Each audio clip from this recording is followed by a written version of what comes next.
Hi, and welcome back to this channel where we're talking about how to make products such as apps, websites, and platforms more user-friendly, more user-centered, and more profitable for the business. So basically, we're talking about profitable, user-centered design. Okay, so my name is Anastasia, and in this video, I want to talk about something really big, which is recently happening, which obviously the fear of jobs of different people, of different professions being taken over by the AI. So we've already seen how ChatGPT can be amazing with creating content. Now there's a real big fear from content creators, but also from the design community.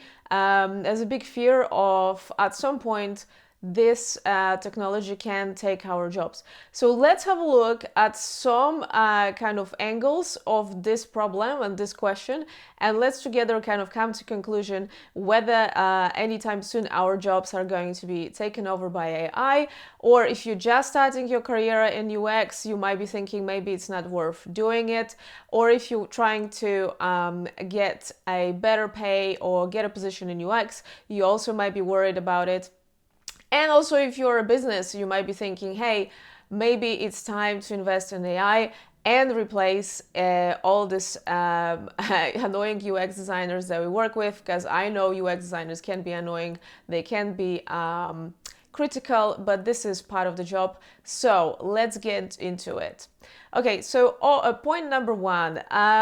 So the very important part of the job of any UX designers is empathy, an ability to understand and empathize with human emotions, the pains, and understanding, what kind of needs and problems people have. Now, at this point, AI doesn't have that ability. The AI cannot understand the intricacies of human emotional intelligence. So I think in that area, we still will have to rely on humans and on user experience designers.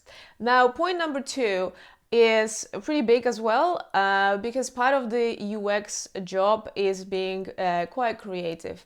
Now, I'm not talking about creative in the sense of coming up with very beautiful UI and designs and some crazy animations.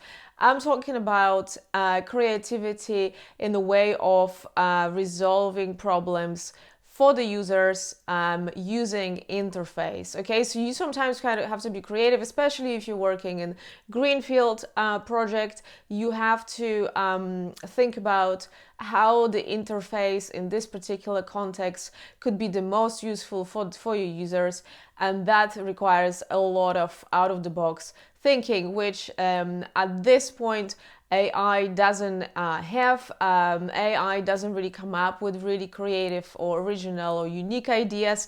It heavily relies on the input that is being provided with. So at this point, it's only kind of able to recreate a version of something that is already been added to it.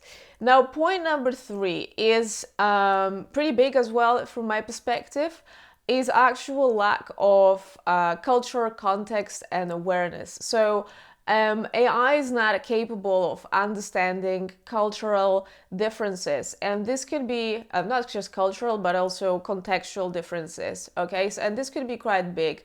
I work with a lot of companies. Some of them are based in Europe, some of them in America, some of them in Canada, some of them on the Middle East, and I have to tell you that the same design might not work in certain regions or cultures and countries, because of how the country is, how the culture is. So, some cultures actually look at the working week very differently, for example. Or I can give you actual real life example of that.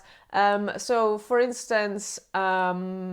In some country, the donations, charitable donations, happen on weekly basis, once a week, when people go to a temple, for example. So, and it's going to be very different if you're designing for such a group of people and that culture, rather than if you design for Europeans who think more in a context of 30 days, so like on a monthly basis. So the donations in more like Western countries, it will be more on monthly basis. Okay, so kind of understanding those kind of little intricacies is crucial for creating the right user experience for that.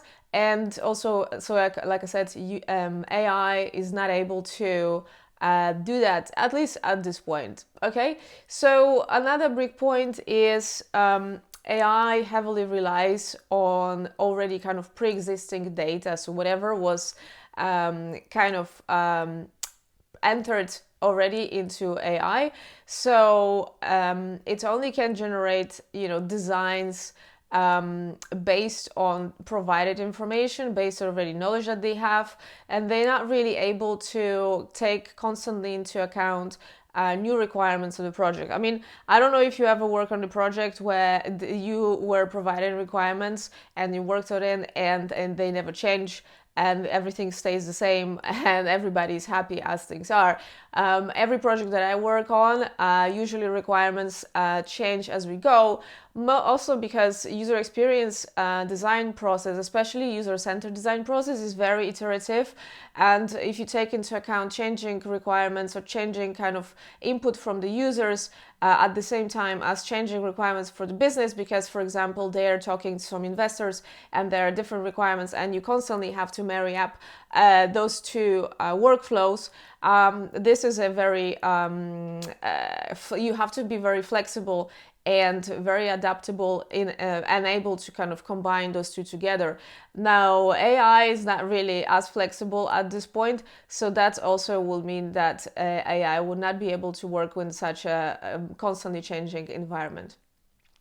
And lastly, really big point as well.